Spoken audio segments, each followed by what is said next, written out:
more participants have joined, and we'll get underway in just a minute.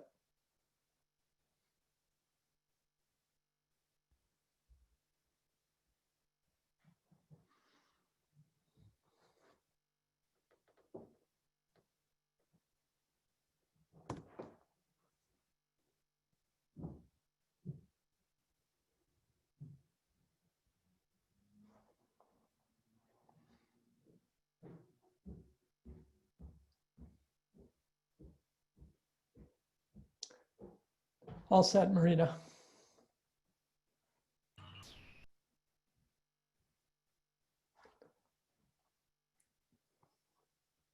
Marita, you're muted.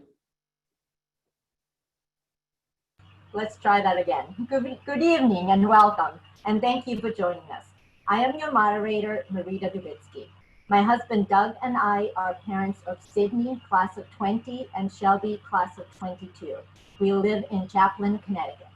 Along with John and Heather Leslie, we are co-chairs of the Pomfret Parent Executive Council, PPEC, which is sponsoring this evening's event.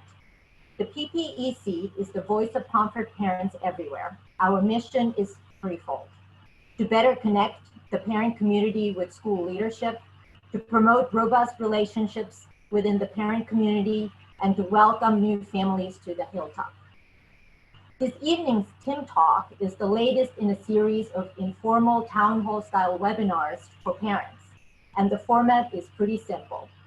First, Tim is going to kick things off with a few updates related to Pomfret's reopening plan this fall, and then he's going to open the floor up to your questions.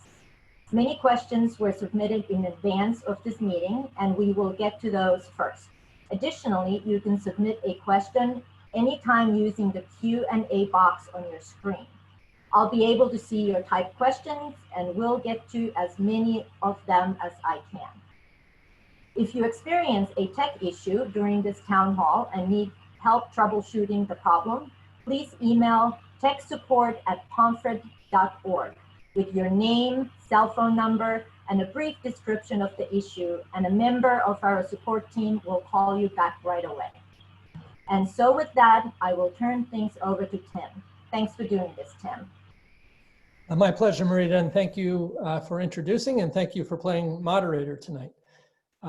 Welcome all of you parents. Thank you for joining us this evening. Hard to believe that we're creeping toward the end of the first week in August and storming toward the reopening of school. I do hope that everyone had a chance to read in some detail the reopening plan, Better Together, that we sent out last Friday. There is an awful lot of information there, 30+ pages worth of information there. Really important as well, as you do look through that, that document, to see at the end the next steps portion of the document, which outlines what we need you to do as we move forward in August. We know that there are a lot of parents who have a lot of really good questions about the opening of school. We have spent the last several months trying our best to anticipate every conceivable question, to prepare in every conceivable way for a safe reopening of Pomfret Schools campus in just a few short weeks. That remains our plan. As the landscape of COVID continues to shift under our feet, we are paying really close attention to both national and local trends, both in terms of COVID itself, but also in terms of school planning. We are consulting with local and national and regional health authorities, and we are certainly in contact with our parent organizations in the Connecticut Association of Independent Schools, the National Association of Independent Schools, and the Association of Boarding Schools, as we seek to make all of the best decisions and to make all of the perfect preparations, or the most perfect preparations we can, for the arrival of students in less than 3 weeks' time. So we are excited, very much looking forward to seeing students back in a few short weeks. We know that much can happen between now and then, and so I do hope that you will continue to stay tuned and stay on the lookout for any updates that we may be sending from the school. But as of today, our plan is still full speed ahead. to welcome students back. And without further ado, I'd like to get to the questions as they've come in. We have, as fellow panelists here, a full slate of Pomfret School administrators, many of whom served in central capacities on the working groups for our Reopen Pomfret Task Force. The chairs of the 4 working groups are all here. And I'm going to defer very frequently with questions. And if there are specific questions for me, I will tackle those. If there are questions that can be better or more thoroughly answered by a chair or a member of a task force, I will defer to them. So without further ado, why don't we hit our questions? All right, thanks, Tim. I thought Friday's reopening plan was very well done. It's absolutely remarkable how much thinking and planning has gone into making next school year a success. I know personally that it answered a lot of my questions, but at the same time, it also raised more new questions. So before we dive into the live Q&A, I would like to start with the questions we've already received. And we will start with health and safety. And obviously, we have a lot of questions about the COVID test. So our first question is, will the required COVID-19 tests, including the initial test at the start of the school year, be done by the school, or do parents need to arrange for the test? So it's an excellent question. And even the landscape around testing protocols is shifting in the state of Connecticut. And so Brenda Bullied, who is the chair of the Health and Safety Working Group of the Reopen Pomfret Task Force, is going to tackle the questions as they relate to testing. So Brenda. So before I answer that question, why don't I give you an overview of our testing procedures in general. So our testing is based on the premise that everyone arrives on campus with a negative PCR test that has been posted to Magnus Health prior to arriving to campus. And that test, to answer the question that just came up, should be procured by the family of the student. And then further testing will be happening on campus. We'll be doing an all-student testing 7 to 10 days after the students arrive from campus. And that will be done by the school. And then in addition to that, we will be doing weekly testing. So with that said, and I'm trying to get ahead of some of the other questions, I think, we know that there may be a hardship in the 72-hour testing requirement that we put forward in our opening plan. So we're looking at those timelines. We're watching what Connecticut's doing in terms of testing and quarantining and what they're requiring. And in the coming days, you'll see a communication from us, how to apply for a hardship. And how to address a lot of those issues. As Tim mentioned, this is changing on a daily, if not hourly basis with testing and with quarantine. So I will try to answer any more specific questions that you have on that, but that is a general overview of what we're doing. All right, so I think the next question goes along with what you said. So if you are asymptomatic, it can be quite challenging to get a test, especially with the need to test around the country. What if my child cannot get the test where we live? So would that be under that hardship? Yes, so we're still requiring the test. What we are analyzing right now is how far out we can have the test be done so that 72-hour timeline is not an issue. And we're looking at 4 to 8 days right now and hoping that most people can meet those requirements. All right. All right, so will you accept a COVID positive antibody test in place of the COVID negative PCR test? No, not at this time. No. All right, and I think, all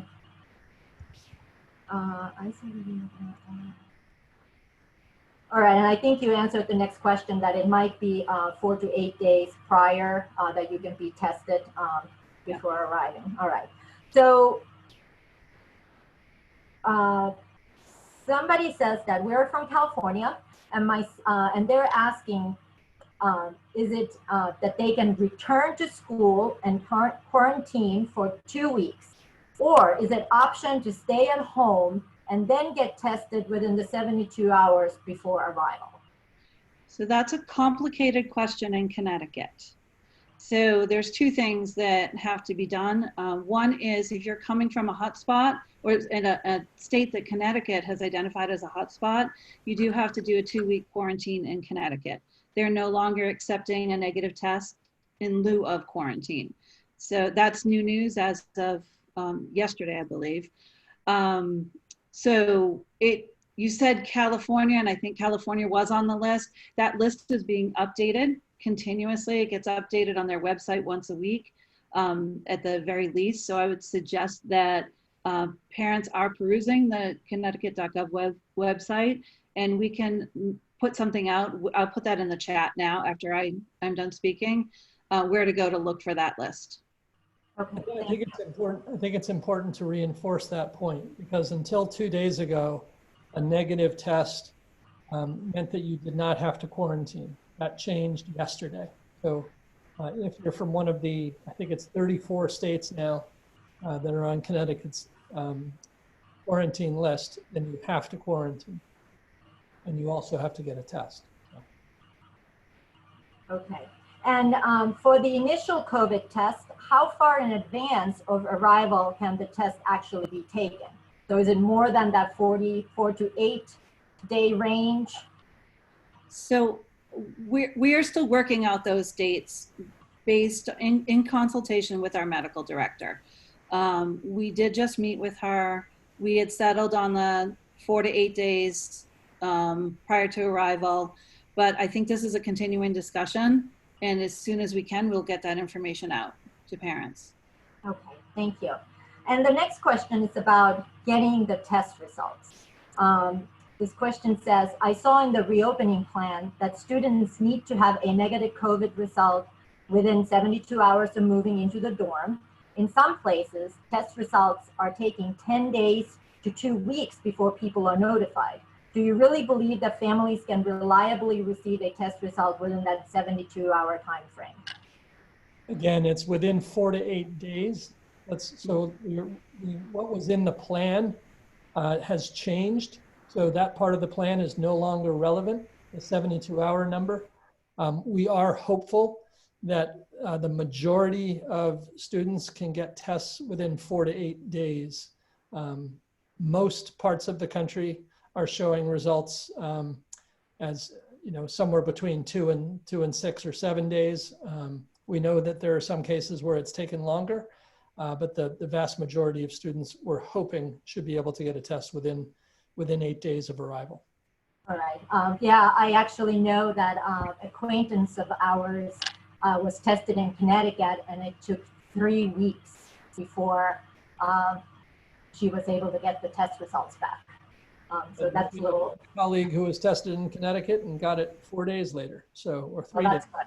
So that's it's good. a little bit all over the place. Right. And if I could weigh in here just for 1 second, Tim and Marita, this is a challenge, and we recognize that. Yeah. And I think right now it is very important that families begin this conversation with family physicians about pathways to testing.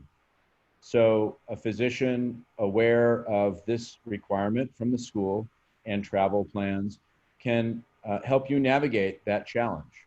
A doctor's order for testing and being sent to a place that works through medically necessary tests is a little different than driving through CVS.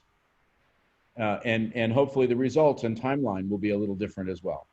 And so I would just encourage you to have those conversations now. I think the school is aware that the timeline is highly variable, and we are flexing in a way that is supportive of families while keeping all of us safe. The other piece I'll just remind families of, during this time period, students who on their way to campus are still expected to be practicing what we're calling a quiet period of isolation and really best practices with respect to hygiene and contact. And that, coupled with a negative test, will ensure that students arrive to campus on safe and can keep others safe when they're here. Well, this next question actually goes very well with you just said, Don. The question is, what will the on-campus arrival quarantine look like for a student? Will they be able to leave their rooms? Will they be able to see and interact with other kids who are also quarantining? And what about meals and exercise? Wes, are you? Yeah, I could tag in on that. Wes is our Dean of Students, and he can answer that. So we're still building up the program, and the first couple days of the quarantine will be kind of tight and restrictive, only because that initial test will be awaiting that result. So you enter with a test, you get tested again, and the reason for that is we are really trying to make sure that any student who might not have had a viral load built up for the 72-hour test prior to arrival is able to kind of show positive, and that way we're catching it fast and accurately. After those initial 3 days, though, on campus, which we will have some live, Zoom, we will have some live Zoom kind of NSO, new student orientation work, as well as some other work to be done. Check-ins will be regular. Students will have a little bit of leeway during that time, but realistically, it should be a pretty solid quarantine. But after that, we're able to be out and about as long as we're wearing masks. We will have some limitations on spaces they can use. Meals will be delivered when we are in a tighter quarantine, and we'll probably utilize a grab and go when it loosens a bit. It'll look different, but we're going to be as creative as we can to make it it's fun, engaging, and it's not just kind of holed up in a room. All right, thank you. So the next questions are regarding day students.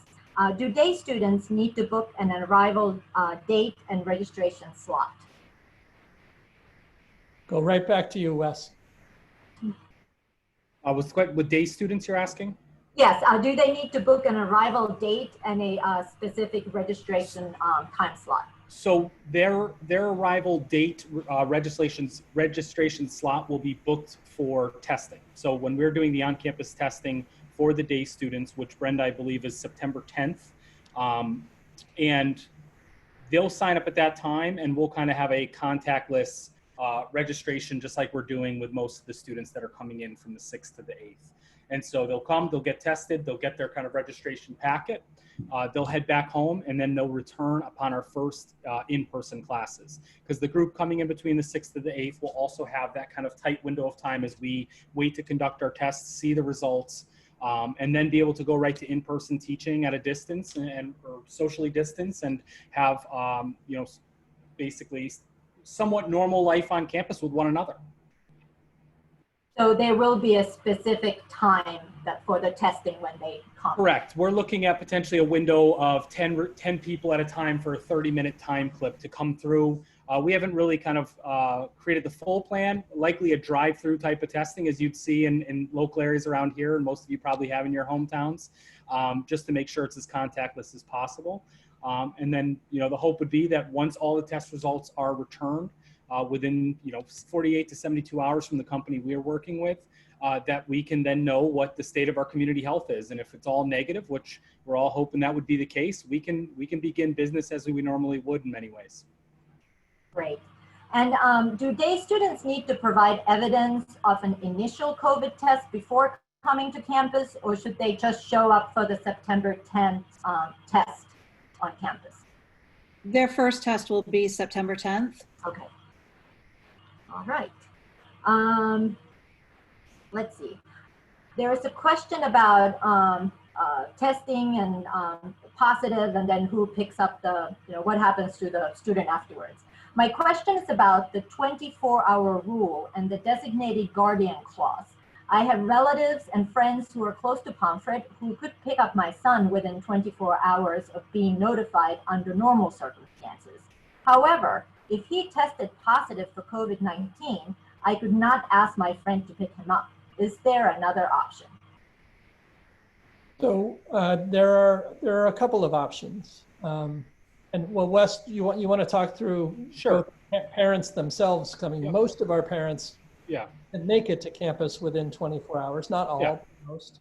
So for domestic families, even if you're in California, and I know it's not true for everybody, so you might have to have an alternative option. Most people from the United States or even this side of the world can get here relatively quickly, barring closures of borders if you're coming from Mexico or Canada. But in terms of coming from any of the states, it's relatively easy to get here within 24 hours, as long as you don't have something pre-scheduled and you're not available.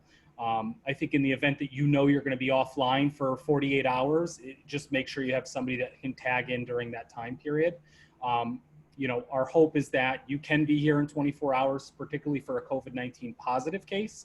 However, if you know that's not going to work for you and your family, we have begun working or partnering with a third-party group, great organizations called Student Health Advocates. It's used by at least 15 other boarding schools within our region. What they do is they'll come, they will pick your child up within 1 to 3 hours, and they will bring them to a supervised location. Generally, it's in a hotel that runs by CDC standards with an adult who's present there. They have meals provided for them. They have transportation to and from. So once they're cleared the 10-day period that they're no longer symptomatic, they can return to campus. If there are complications, even if it's just minor, they have a nurse that's ready and on call at all times. If it becomes more of a major concern where they're having issues that require hospitalization, they would get in touch with both the parents and with us and let us know that there's a shift here, and we would kind of take back over. And then we'd probably ask you to try to fly in if you can. But this program is a paid, you have to pay for this service. And basically it has an upfront fee that is like an insurance fee saying that if you enroll, you will get these services immediately, but you have to kind of pay an insurance amount. You could pay by the term or you could pay for the full year. On the opening plan, if you click there, it goes right to their enroll page. And we're also going to be doing a webinar with them probably in the next week, in which that company will be there to answer questions you might have if this is something that interests you. We imagine most of the people that will be using this will be our international families. However, if this is something that appeals to you for kind of emergency planning, I would say to look into it. Quarantining as well, we're strongly encouraging all families that can take their child for the 14-day quarantine to do so. The reason for this is 14 days kind of stuck in your dorm room could be a miserable experience. I mean, we'll try to make it as comfortable as possible. We'll deliver meals, we'll provide supervision, we'll do virtual check-ins for making sure they're okay. They'll have access to telemedicine with our nurse's office. Ultimately though, in terms of that time period, it'd probably be better spent with family. Again, if you're not able to come, at least for quarantining, we would help with that on campus. So that's kind of the lay of the land in terms of isolation and quarantine and the services that you can look at with this private company as well. Thank you for that answer. The next question asks about the special circumstances that we're dealing with during this pandemic. That is it possible to arrange a unified physical examination after back to school? I'm not 100% sure I understand the question. Is it possible to arrange a unified medical exam? I guess so. And maybe the school is already asking everybody to take their temperature in the morning. So maybe you can. All right, Wes, why don't you take a crack at that? We will be monitoring students on a daily basis if that's the question. But Wes, maybe that's what the question asks. Sure. I think I'm hearing the question differently. I'm wondering if they're asking if a physical can be, like the normal yearly physical you need can be done by the school. If that's not the case and you're asking about, the monitoring, we're going to have students upload every day, and they're going to be responsible for this, their temperature, which means your child will need to come to school with a thermometer, as well as any symptoms they might have. Most kids will probably check all the boxes because they feel fine and their temperature will be great. However, if they have a fever, they'd be instructed to reach out to the health office by phone, and the health office would take it from there in the next steps. In the event of a fever, that might likely trigger a presumptive positive, in which we would have to test the student, and we would begin contact tracing. Hopefully that answers the question. If whoever asked the question chimes in the Q&A to maybe get clarification, that would be helpful. Right, and if there is any special circumstances, they should probably just contact the health center and correct. Yeah, I would say that's your best route. So reach out to Sarah Ligman in our health center if you have questions regarding appointments or anything like that. She's happy to help. Great. And last question in this category, given the changing landscape, what are the COVID numbers for Connecticut where Pomfret will automatically revert to online learning? So that is an ongoing question. I can share that I've been in extensive conversation with fellow heads of school at boarding schools around this specific question. Some schools have decided to put a number out there. One school said it was going to be 5% of their boarding population, but they also recognized that it's unlikely that they will allow 5% of their boarding population to become sick before they close campus. We are not at this point in time establishing either a percentage or a number, a set number of students who are diagnosed to move to a shutdown. We're going to look and see what our capacity is for each case. And we're going to keep our fingers tightly crossed that we won't have any. But that may be burying our heads in the sand. So we're going to monitor the situation on a case-by-case basis. We have to report any positive case to the State Department of Health. And the State Department of Health, as well as the governor's office, will obviously have input into our decision making. We will not exceed our capacity to care for children and for members of the community before we shut down. Great. All right, let's move on to a separate category, academics. Can you tell us a little bit more about what the on-campus academic experience is going to look and feel like? How much will be face-to-face, etc.? Sure, I can speak to this. I've been spending my mornings this week in a really excellent professional development workshop with a sizable group of our colleagues. And it's called Agile course design. And the idea there is that teachers are planning their classes in such a way that they will be able to flex back and forth between an online experience and an in-person experience, really be able to pivot quickly and agilely, as the course title suggests. What that means for us here on campus is that classes will be, we will have to observe the distancing requirements. So students will be 6 feet apart and masked when they are in academic spaces. That's why we've shifted to a 10-block rather than a 7-block schedule, because class enrollments will still be similar to what they've always been. I expect I'll probably have 12 or so students in my English class, but I might only be able to fit 6 of them in our primary classroom, which is why we're scheduling students in such a way that that there will be another classroom space close by that I can also make use of. So depending what my learning goals are for the day, first of all, I might choose to take my whole class outside. Early in the year when we have great weather and this beautiful campus, outside is a great place to be. As long as we're 6 feet apart when we're outside, we can take our masks off, use that time to really build relationship and classroom community, the things that we do every year when we're starting school.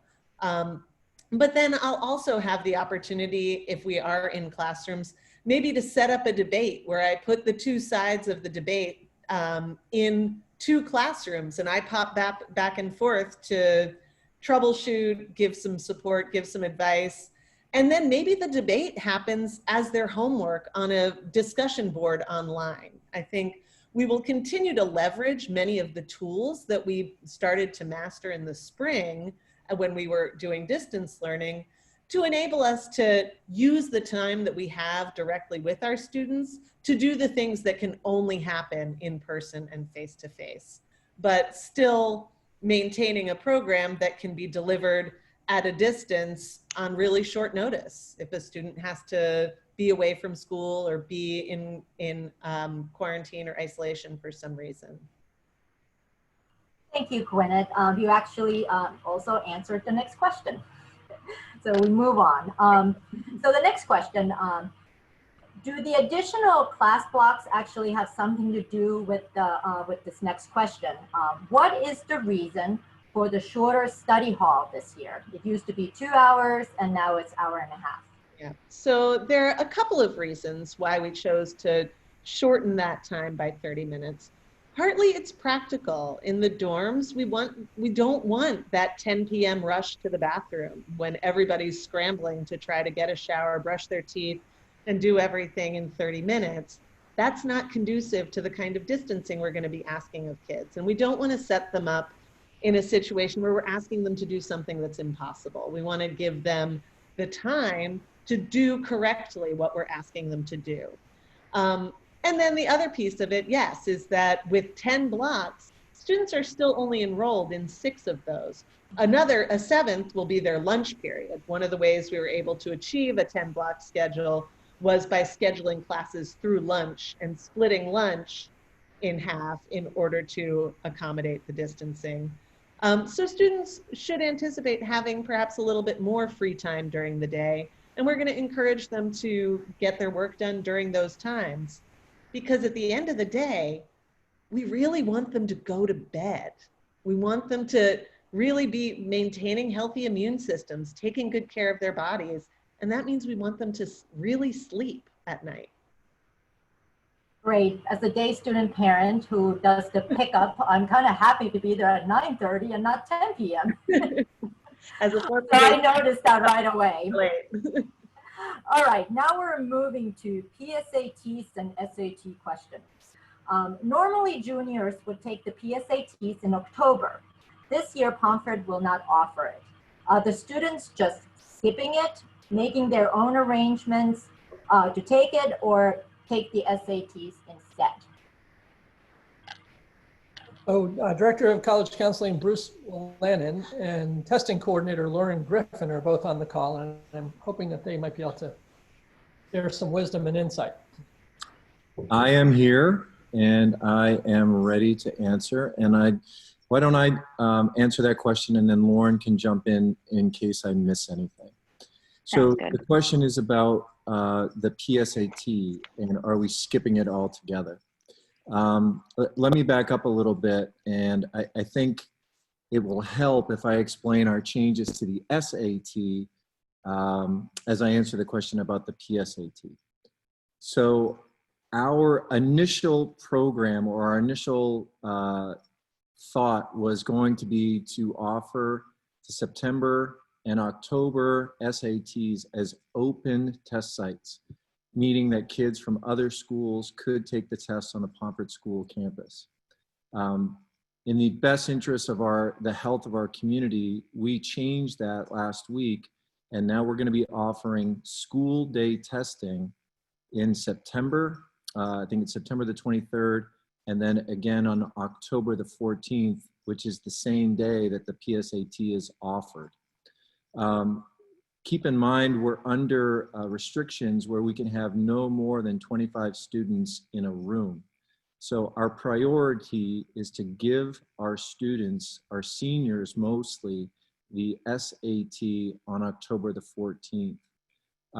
For students who want a PSAT, they can take an official PSAT /NMSQT, that's an awful lot of letters, but a National Merit Scholarship qualifying test on our campus that will be proctored either by Sarah Goronsky, a member of the College Counseling team, or Lauren Griffin, our testing coordinator. The other option sophomores and juniors have who want to take a PSAT is to take a practice PSAT with Summit Educational Group, which is the group that we partner with for our on-campus ACT and SAT prep. So Lauren, did I miss anything? The only thing I was going to add to that was if they decide with Summit that they would like to take the PSAT as a practice, that can be either taken on demand or in a group, and they will be proctored virtually. Yep. I want to add that. All right, and would there be a specific date for this PSAT and whatever the other acronym was, something QT? Yeah. NMSQT. Yes. So assuming it's a sophomore or a junior who's not taking the SAT, we would proctor that on October the 14th. Great, thank you. And so you pretty much answered the SAT test. And what about the ACT? Is there any ACT testing on campus during the fall? So we applied this past Friday to be what is called an unlisted ACT test center. Unlisted means it's only open to Pomfret School students. And again, we were looking at being a test site that was open, but we just don't think that's wise, especially when we consider all of the questions and the concern for the health for our community. So we should hear by early next week whether or not we have been granted permission to be an unlisted ACT test site for September the 12th. And Lauren has written a communication. It's going to go out to parents in the next couple of days. And she's already been in touch with the juniors and the seniors herself. Great. And will distance learners be able to return to campus to take these tests? That is not a question for me to answer. Distance learners, my understanding, Brenda, you could weigh in, are not invited back to campus for testing. Brenda, you can clarify. That is correct right now, is that distance learners are not invited back for testing. All right. And this next question kind of goes with that. If I signed up for the SAT or ACT test off campus in October, will I be able to leave campus that day and come back? No. So the quick answer is no, but I think it's very important that families understand the context of that answer. We are working really hard, as will be the students on our campus, to maintain the health of our community.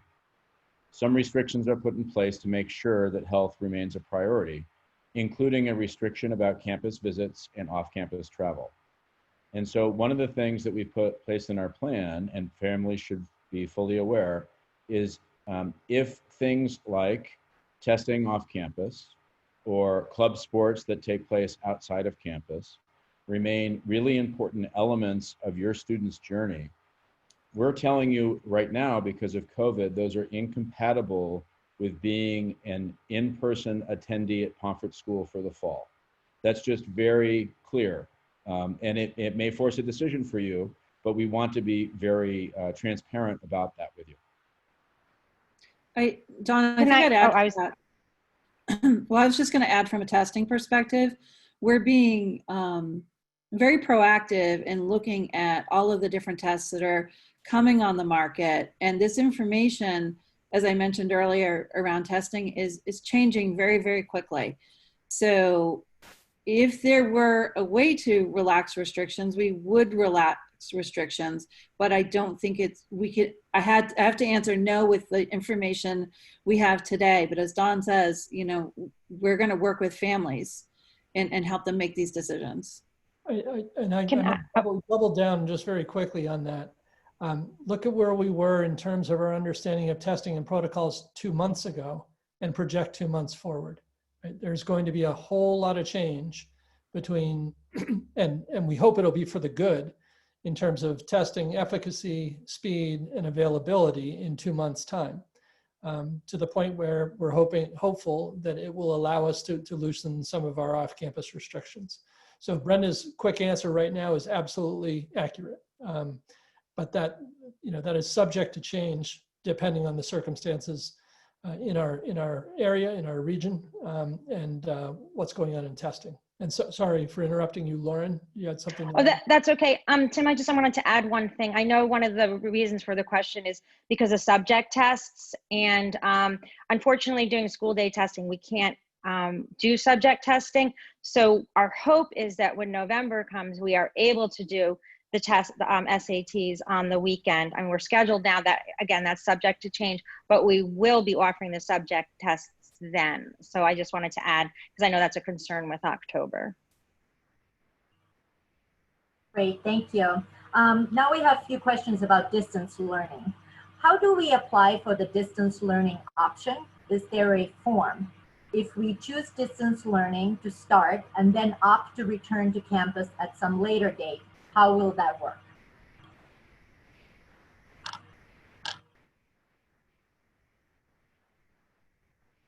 So I will begin in the next steps and portion of the reopen plan. You can fill out, as you can see, an arrival form. There are several forms that I referenced. Hopefully, you'll make a tuition payment by the end of this week. This is the pledge we have for abiding by standards that we aim to keep people healthy. And then you can also, and what do we, Don, did we include that is there a hyperlink in the return section?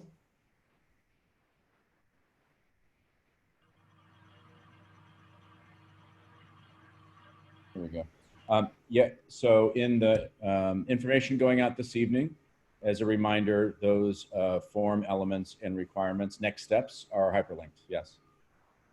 Right. And so there is a form that it will come to you that will clearly allow you to download and fill out a form and submit it to us. Thank you. For distance learners, you mentioned that you will continue to leverage asynchronous coursework, but this time around, it will be supplemented by a heavy dose of synchronous connection with teachers and classmates. How exactly is the synchronous piece going to work? It's going to work in a couple of different ways. So one thing that we are working on now as we start to gather information about who we can expect will be here and who we can expect will be learning at a distance, where we do have a critical mass of, say, 10 to 15 students who take a single course who will be learning at a distance, we're creating distance sections of those classes. So the students in that class won't have to feel like they're missing out on some part of the experience that's happening in person, because in that course, the teacher will be really focused on that group of students as distance learners. That said, I think at this point, all the teachers who are teaching those distance sections are also teaching an in-person section of the same course.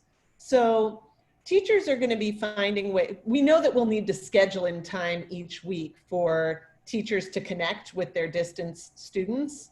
And we are not going to make students wake up in the middle of the night. We're going to schedule those in such a way that works for the time zone that you're in, which is why we can't schedule that until we really know who's starting the year in that mode. But what we do know is that teachers will have at least one point of synchronous contact with their distance students every week, and that teachers will also be looking for opportunities to connect students with their classmates, both their distance learning classmates and those who are learning here on the Hilltop. So for instance, in my English class, I know that I'm gonna have both in-person and distance learners. I'm really excited about the idea of meeting with my class in person, meeting with my distance learners in their own time, but then also setting up projects where both groups of students have to collaborate in order to achieve what we're trying to do. Because I know last spring, I know students missed us, but what they really missed was each other and that connection. So we're going to make sure that that happens. There are schools, and we explored this, but there are schools who have made decisions around synchronous learning that we don't agree with.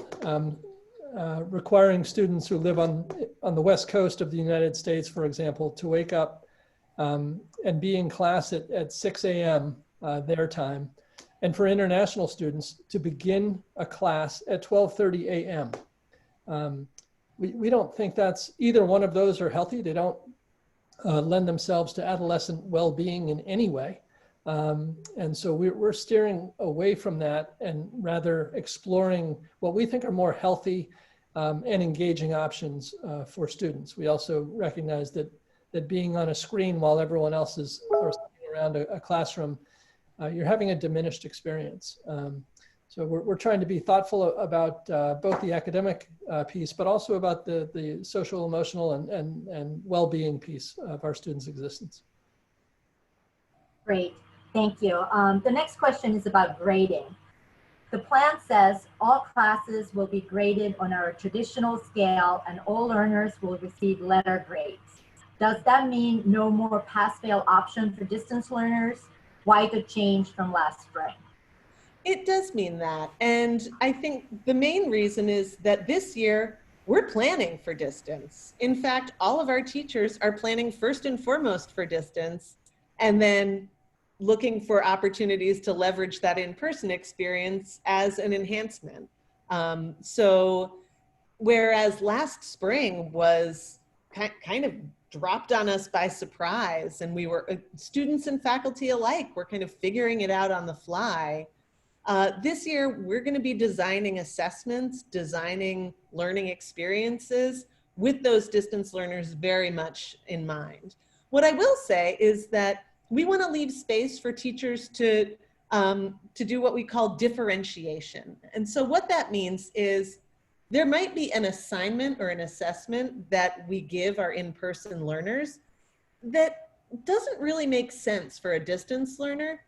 And so we will craft a separate, different, but equally challenging, addressing the same learning goals in terms of skills and content, but we might do it in a slightly different way for our different kinds of learners. Another thing I'm really excited about is that incorporating student choice and voice, so giving them options in how they will be assessed, is really good for student learners anyway, and works really, really well when you're doing a hybrid model like this.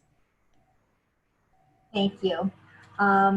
We are moving on. We have a lot more questions. So there's a couple of questions about athletics, and I'll try to combine them. When athletics start, let's go. Can you describe in better detail the athletic practices? For example, if you play volleyball, will you be practicing volleyball from the start of the year, or is it just basic athletic conditioning to start? And also, will there still be, for example, varsity tryouts? I can start answering that question. So we're committed both to physical activity, to our activity program in the afternoon, and also to supporting students who are looking for a team experience. And while embedding our training and our sports-specific programming in the context of the sport of a student's choice, we also know that we have to go slowly, that we have to understand our community's health, and we have to follow safe practices. That means that instead of contact and competition at the start, we're going to be focusing on skill development and strength and stamina building. Will that be outside of the context of the sport of your choice? No, it will be in context. So for volleyball athletes, as the example in the question, they will be training in that sport specifically. They'll be working on skill development and strength training and stamina building specific to that sport and its rigor. One of the things that volleyball is an interesting challenge. Volleyball is an indoor sport. And we know that our classrooms, for instance, as indoor spaces require masks. We know that putting 6 students on each side of a volleyball court at the start without masks and playing inter-squad scrimmage is probably not going to happen. Each sport requires a different approach. That's what we pledge to do. We pledge to follow best practices, to keep students safe, to give them as close as an experience as possible to the real thing as safety allows. And as the health of our community and our monitoring program allows us to shift from a red phase to a yellow, and at some point, I hope to a green phase somewhere down the line, that program will move ever closer to the experience that students are familiar with. We're also obviously staying closely apprised of the situation, both, again, within the state of Connecticut, but more broadly, and seeing how certain sports are going well and certain sports aren't. Our athletic director, John Sheehan, is on a well-deserved vacation right now, but he's going to be working with certainly with our coaching staffs to help them develop best practices within specific activities. We recognize that some sports are very much a greater challenge than others. We recognize that football is more complicated than cross country, for example. And so we're going to be working in teams with the hope, and this door has not been completely closed yet, with the hope of having at least a partial interscholastic athletic competition this season. I don't know right now what the likelihood of that is, but that's still our hope at this time. Many of you probably saw that the University of Connecticut became the first Division I college football program to shut the sport down for the entire season. And that impacts our thinking as well. They don't seem to think at UConn that they can keep their players safe. And that has to impact our thinking. And just to clarify, will there be some sort of tryouts within the practice? Obviously, we have people who are new to our campus, and they have never participated in some particular sport. So we can't say we'll just put you in the same group that you were last year. That's right. There will be an opportunity for all new students who are here on campus to show their athleticism and skills in such a way that we hope our coaches can make informed decisions about creating a team. Yes. Great. And just lastly, somebody asked, I didn't quite understand what was shared about practicing for a non-fall sport in the fall. Would the student choose to either practice for his non-fall sport or play the fall sport? Sure. So we're going to give students as much choice as possible. And we recognize that with a compromised fall season, which, as Mr. Richards said, hopefully has some element of competition in it a little ways down the line, that the rules have flexed too with respect to having students practice in sports that are not traditionally held in the fall. So for instance, a student who loves both basketball and soccer might choose soccer as their primary sport, work out with that team and that coaching staff for 4 days a week, but flex for 2 days and start to engage in basketball specific drills and conditioning. Other students may opt, in this example, to have basketball, which is not a fall sport for us, be their primary activity. We're still putting the finishing touches on those options. And as you've heard many times on this call, the landscape continues to shift in terms of guidance. And so we're always being responsive to that. But we want to offer our students as much choice and activity as possible. The New England Prep School Athletic Conference has given permission for athletes, something which they don't normally do, has given permission for athletes to train out of season for their sport. So spring and winter term athletes in the past have not had permission to have coaching in season, or sorry, out of season. But that opportunity has been given to us and to all schools. And so we're exploring how that might work. Again, complications certainly, because our winter sports are indoor sports, and that presents challenges. I will be throwing BP and doing fielding practice with baseball players, for sure. Thank you. We're going to move to dorm and campus life questions. Please elaborate on accommodations and social distancing in dorms. Are students sharing rooms, and how many per room? Great. And Marita, since it's 7:54, I might try to clump a bunch of these together and kind of streamline it for us. So very good question.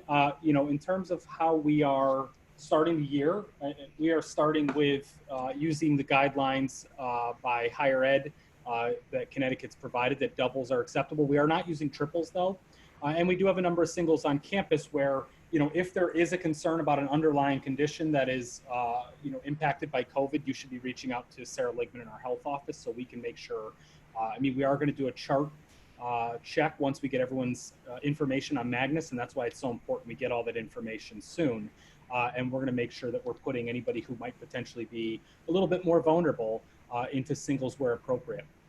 And so in terms of the dorms, initially it's going to be, especially for the first weekend, pretty tight. The minute you leave your room, a mask is on, even if you're just going to the bathroom. You obviously don't have to wear a mask in the shower, but if you're not showering or brushing your teeth, you should have the mask on. We will be asking students to do a little bit of their own cleaning, which I don't think is such a bad thing. But we'll be asking to wipe down some of the sinks after use, as well as making sure there's a little bit heightened cleaning of their own rooms. And part of the packing list this year will also be asking for families to send your student with some wipes if you can get your hands on them, or something that is appropriate to clean just the doorknobs and high touch areas that our facility staff is not going to be cleaning inside the room. Obviously, hallways, lounges, outside the personal spaces, we'll be making sure to clean those better. When thinking about the mask idea, I saw a question regarding, is there a time students don't have to wear a mask? Can we loosen that up? It's tough. Totally agree. It is difficult having to wear a mask all day. However, initially as we start, it'll be a little more restrictive. Part of the opening is going to hopefully have, very good results in those first tests that allow us to kind of look at least within the family unit, the ability to remove the masks while in the hallway and in other spaces pertinent to that family unit. So, in terms of visiting other halls currently at this time, at the very start of the year, in terms of visiting another hall, that may not be open. However, our first relaxation would probably be allowing students within a family unit to visit each other's rooms and be able to enjoy time with one another without the masks, while still practicing good social distancing. In terms of preventing kids, as you saw in the next steps, there was a pledge, and that pledge is something that I don't think we should take lightly. I think it represents the we that we represent as a community. We're a community and we need to take care of one another, and sometimes that means telling the hard truths to one another, such as wear a mask. You might want to back up a little bit. There's too many people in this room, and both faculty and students will be expected to both abide by and kind of enforce these standards with one another. If there are frequent violations by a member of our community, that could result in being moved to distance learning, and that would be something discussed between the dean's office and the administration. Obviously we would take every account of this and really review it, but we can't have that many mistakes, particularly as we're going to spend a good amount of our time in the opening to address kind of the education, coaching of what these standards look like. And students will be expected to do things they're not used to, like wake up, take their temperature, go on boarding wear, report their symptoms. They're going to have to make sure they're wearing their masks. They're going to have to make sure that if they're unable to socially distance while outside, that mask is able to go on. And if we have students who are just like, well, I don't really care about the rules, I'm going to go to my friend's room and, I'm fine. That student might find that the next entry point could be where they're allowed to return back to campus. And I would hate to make that call to a parent. In terms of traditional events, chapel, Mash Mucket Day, we're looking at how we can make these work. I think we'll still have traditions. That's what makes Pomfret great. We're just gonna have to do them differently. I know we have cameras, the ability to live stream both in the chapel and Hart Auditorium. So chapel might become an invite-only event where you have an invite list of the number that Connecticut says we can have. You get to invite those people specially, and then everyone else kind of watches it from a homeroom type of setting with a teacher there. Same thing for school meetings. We're looking at how we can meet look at how we can meet all the standards that we're, looking at for health and safety based on both CDC and state guidelines, while also being able to provide great opportunities for kids to have the traditional Pomfret experience. Grab and go meals is on here. I think maybe Ed, you might want to jump in on kind of what the grab and go meals looks like to give a better idea of that, because I know there's questions about variety and what does grab and go mean? Is there only one hot meal each day? So Ed, do you want to jump in on that one? Sure, thanks, Wes. Grab and go is a concept. It doesn't mean that you're going to be grabbing cold food necessarily. So we're planning to have hot lunches, hot breakfasts, hot dinners, and the grab and go is really just an opportunity for you to put that type of food in disposable products that can be taken, and you can go and have your lunch or your dinner outside under a tree or in a tent that we're going to have in front of the library. So we're just trying to encourage students and faculty and staff to be able to spread themselves out. As you'll see in the dining hall when you're on campus, we have partitions on each round table, so we can fit 6 people safely at each table, separated by plexiglass partitions. That'll allow us to have 180 students or 180 people at any one sitting. But again, if we only have 100, we'll take that, and we'll let the 80 people who want to go and enjoy their food elsewhere go ahead and enjoy their food elsewhere. But we're hoping to have. We understand the importance of food at a boarding school. There's really, it's one of the most important things. It really enhances the student experience. So we're looking to crush it from a variety perspective and serve your students great meals. Great, thank you. And can you elaborate in more detail about weekend activity plans for students? You know, what are some of the ideas that they're going to be doing, and what are the expectations, especially for the first few weeks? Sure.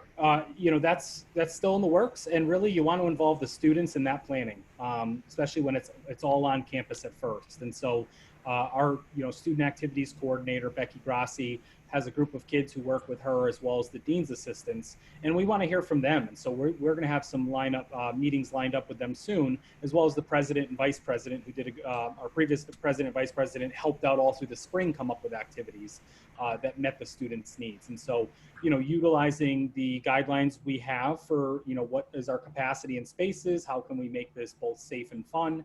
I'll be working with students along with our student activities director, and we'll be putting together some great ideas that hopefully kids like. And if kids don't like it, we want feedback, so then we can, you know, make something else that's fun for them. I think really it's going to require student buy-in. And I think because some of the restrictions that are in place in the dorms, they're going to want to be outside. And so the more we can do outside, the better. I think that's really where we're going to find success. But we're going to need a lot of student help because it's their activities. Great. And moving on, can you explain the closed campus policy in light of the fact that day students will be coming and going from campus and presumably doing things with their families, such as eating out? I would understand not allowing family visitors if all students were in the bubble, but that's not the case. Sure. So in terms of the closed campus policy, I would pair that also with the pledge and kind of the expectations for all of our members.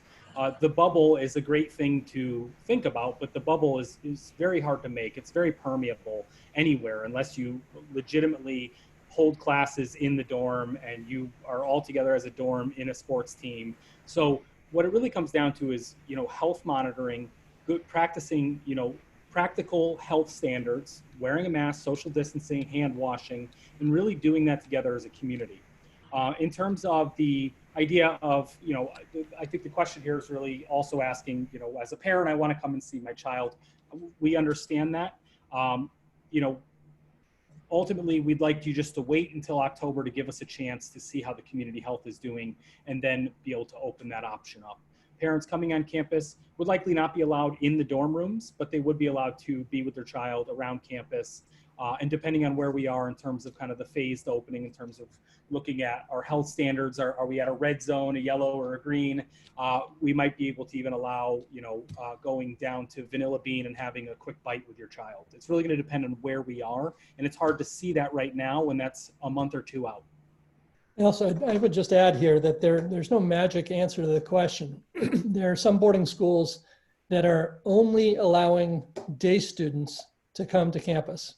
And all boarding students are online learners. They're distance learners. There are other boarding schools that are saying no day students can come to campus.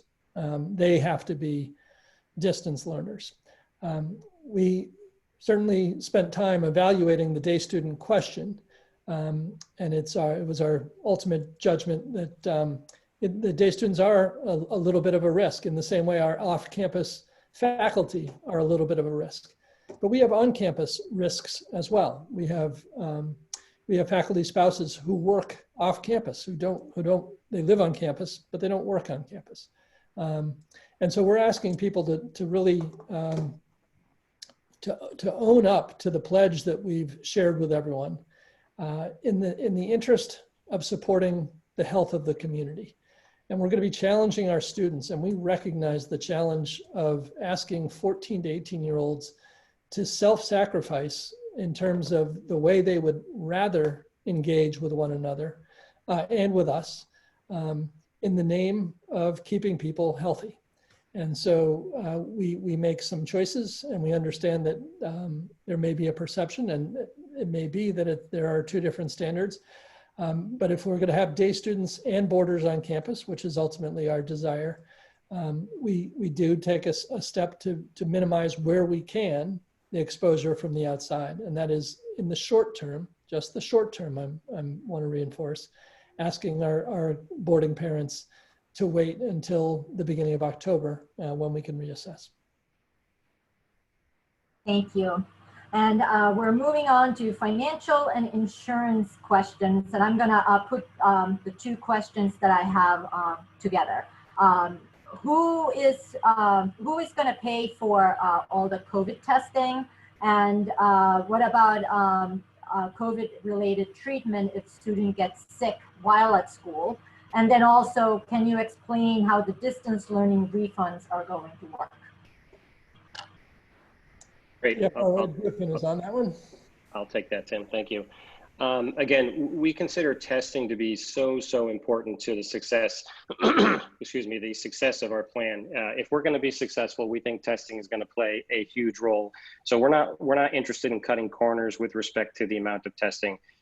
We've secured lab space for over 1,000 COVID-19 tests right now with a third-party provider. This is a very reputable third-party provider. Our doctor, Dr. Austin, is going to write a prescription for all those tests, deeming them medically necessary. And all of those medically necessary COVID tests are going to be presented to your health insurance carrier. As you know, each student is required to have valid U.S. health insurance as a condition of being a Pomfret School student. So it's our goal there. There could be some testing that happens on campus, particularly if a student is demonstrating symptoms. And those tests have already been prepaid for, and we are not looking to transfer those costs to students. But I do want to be very clear, the school does not have any insurance for any COVID-19 coverage, any kind of coverage if your student gets ill. Again, it's our plan and our expectation that any healthcare costs would be covered by the health insurance for the student that you provide us at the beginning of the year. I also just want to mention, as the Chief Financial Officer, this is not a riskless thing that we're considering. It's not riskless for our faculty, our staff, and it's not riskless for your students to basically do what we're trying to do. But obviously, we are comfortable with our protocols. We think they are as good as they possibly can be to do everything we can to ensure the health and safety of each and every one of us. We're obviously highlighting health and safety over some issues that we know are super important to some families, for example, club sports. We know that's important, but we believe that health and safety is trumping that, which is why we're not permitting it. It's not because we want to be mean by any means there. The second issue or question related to refunds. As you know, the plan has called for a 15% refund for those students who choose or are unable to be on campus and are a remote learner. We have entry and exit points in our plan. I think the first entry point is October 18th after the beginning of the year. So we are going to look at the end of each term and apply those refunds at that point. So towards the end of October, right before the November bill goes out, we'll figure out which students were distance learning for all of the fall term or half of the fall term and apply those credits accordingly. If you as a family want to turn that credit into a payment, by all means, just contact the business office and we can do so. If you have any questions about payments of invoices, tuition, refunds, they can be addressed via email to studentaccounts@pomfret.org. We will turn those emails around in less than 24 hours and provide provide answers to any questions you have from a financial or insurance perspective at this point. Great, thank you, Ed. Thank you. That is all the time that we have right now. I want to thank you for joining us this evening. And if you didn't get your question answered today, I really encourage you to reach out to Tim or any of the other members of his leadership team. You can contact them directly. And now I'm going to turn this over to Tim for a few parting words. I want to thank Marita again. I want to thank our panelists for taking their time on a Wednesday evening. And I certainly want to thank the parents for those excellent questions. I hope in this hour and 10 minutes or so that we've had together that we've been able to answer most of your questions. But I want to reiterate what Marita just said. If you do have questions that you do not feel have been answered in satisfactory fashion, please do. You can email them directly to me, or certainly to the folks on this call, if I can't answer the question, I will simply forward your message along. But Don and Gwyneth, Wes, Ed, everyone, Brenda can answer your questions in tremendous detail as you need. It's Wednesday the 5th. We're hoping that this session is making people feel more comfortable with the plan that we have in place. As I said at the outset, we will continue to evaluate the conditions here in Northeast Connecticut and what's going on across both the country and the globe, and keep you apprised of any changes if we're going to make any changes. I want to repeat one more time that those forms that you need to fill out are available both in the chat from this Zoom call, but also in the plan, and that you'll be hearing from Don. Is it from you, Don? Yes, from Don Gibbs in the very near future, I'll say.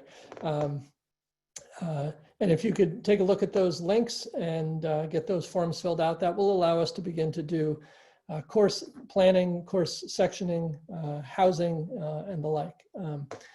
So again, with tremendous gratitude to you, parents, I hope that you're all healthy and well. I hope your children are all healthy and well.